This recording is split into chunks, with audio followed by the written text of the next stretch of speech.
Hi everyone, இன்னைக்கு ஒரு 15 மினிட்ஸ்க்குள்ளே easy and டேஸ்டியாக இட்லி சாம்பார் எப்படி பண்ணலான்னு பார்க்கலாம் வாங்க. இப்போ நம்ம இன்ஸ்டண்ட்டாக 1 பாட்டில் எப்படி இட்லி சாம்பார் பண்ணுறதுன்னு பார்க்கலாம். அதுக்கு வந்து நான் பச்சைப்பருப்பு வந்து இது ஒரு 75 கிராம்ஸ் இருக்கும். ஒரு 4 பேருக்கு ஒரு வேளைக்கு மட்டும். அப்புறம் ஒரு 4-5 கத்திரிக்காய், ஒரு 3 கேரட், ஒரு 2 தக்காளி, கொஞ்சமாக ஆனியன், அப்புறம் ஒரு சின்ன பொட்டேட்டோ அது நான் கட் பண்ணி வச்சுருக்கேன். தென் கருவேப்பிலை, பூண்டு, சீரகம், மஞ்சப்பொடி, இதுதான். அதுக்கப்புறம் சாம்பார் பொடி நான் எடுத்திருக்கேன். இது காரத்துக்கு மிளகாய் எதுவுமே சேர்க்கல, அதுக்கு பதிலாக சாம்பார் பொடி எடுத்திருக்கேன். இதில் எது இல்லைனாலும் பண்ணலாம், பட் பேசிக்காக இந்த கேரட்டு, தக்காளி, இந்த கத்திரிக்காய் இது மட்டும் வேணும். இதில் பொட்டேட்டோ இதெல்லாம் கூட இல்லாமல், ஆனியன் கூட இல்லாமல் வைக்கலாம். எப்படி செய்யுதுன்னு பார்த்துக்கலாம். இப்போ வந்து இந்த பச்சை பயிறு எடுத்திருக்கேன்ல, அதை நம்ம குக்கரில் போட்டுக்கலாம். 1 கப் தண்ணி ஆட் பண்ணிக்கிறேன். எல்லாமே நம்ம ஒன்றாவே ஆட் பண்ணி இன்ஸ்டண்ட்டாக வைக்க போகிறோம்.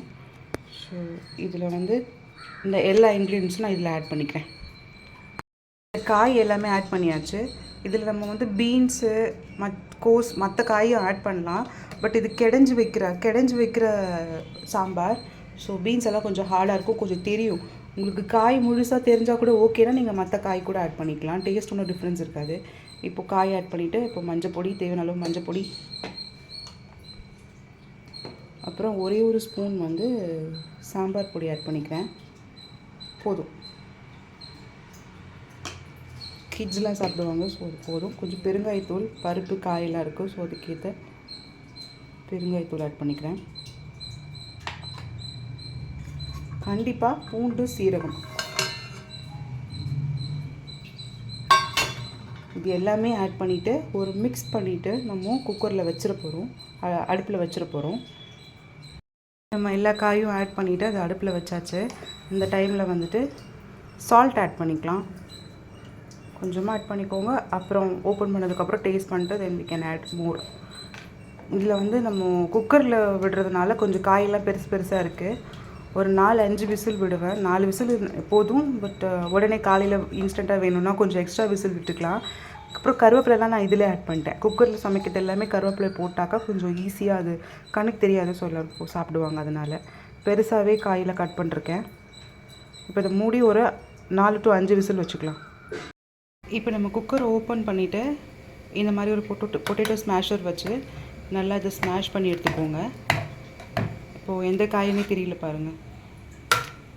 இதுக்கப்புறம் தேவையான அளவு தண்ணி ஊற்றிக்கோங்க. இது ரொம்ப கெட்டியாக கூட்டு போல் இருக்கும். ஸோ தேவையான அளவு தண்ணி ஆட் பண்ணிவிட்டு உப்பு ஆட் பண்ணிக்கோங்க. நெக்ஸ்ட்டு எப்படி தாளிக்கிறதுன்னு பார்க்கலாம். இப்போ நம்ம கிடஞ்சி வச்சுருக்க சாம்பாரில் வந்துட்டு பெருஞ்சீரகமும் ஒரே ஒரு வரமிளகாய் மட்டும் தாளித்து விட்ருக்கோம். இப்போ தேவையான அளவு தண்ணி அந்த உப்புலாம் ஆட் பண்ணிவிட்டு இந்த கன்சிஸ்டன்சியில் இருக்குது. நம்ம இதில் சாம்பார் தூள் ஆட் பண்ணோம் இல்லையா, ஸோ அதோட மிளகா வாசனை அப்படியே தான் இருக்கும். ஸோ ஒரு 2 to 3 மினிட்ஸ் இதை நம்ம கொதிக்க விடணும். தாளித்ததுக்கப்புறம் இது நல்லா கொதிக்கட்டும். இதில் ஒரு ஸ்பூன் அளவுக்கு பெருஞ்சீரகமும் ஒரே ஒரு வரமிளகாய் மட்டும் விட்டு சாம்பாரை தாளிச்சிருக்கேன். இப்போ சாம்பார் நல்லா கொதித்து வந்துடுச்சு. இது கிளறி விட்டுட்டே இருங்க, ஏன்னா பச்சை பயிறு இல்லையா உட்காந்துடும். நல்லா கிளறி விட்டுட்டே இருங்க. இப்போ நீங்கள் உப்பு பார்த்து அட்ஜஸ்ட் பண்ணிக்கலாம். இந்த டைமில் நான் ஒரு ஸ்பூன் நெய் இதில் ஆட் பண்ணுறேன்.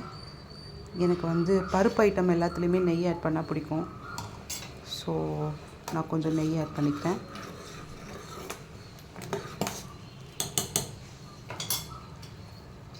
தென் லாஸ்ட்டாக கொஞ்சம் கொத்தமல்லி கட் பண்ணி வச்சுருக்கேன், அதையும் ஆட் பண்ணிடலாம். அவ்வளோதான், நம்ம சாம்பார் ரெடி. இது செய்யறதுக்கு ஒரு 15 மினிட்ஸ் ஆகும். விசில் வர ஒரு 5 மினிட்ஸ், தாளிப்பு, அவ்வளோதான். ஈஸி டிஷ் தான், ட்ரை பண்ணி பாருங்கள். நம்ம இட்லி சாம்பார் சூப்பராக ரெடி ஆகிடுச்சு. ட்ரை பண்ணி பார்த்துட்டு எப்படி கமெண்ட்டில் சொல்லுங்கள். தேங்க்யூ.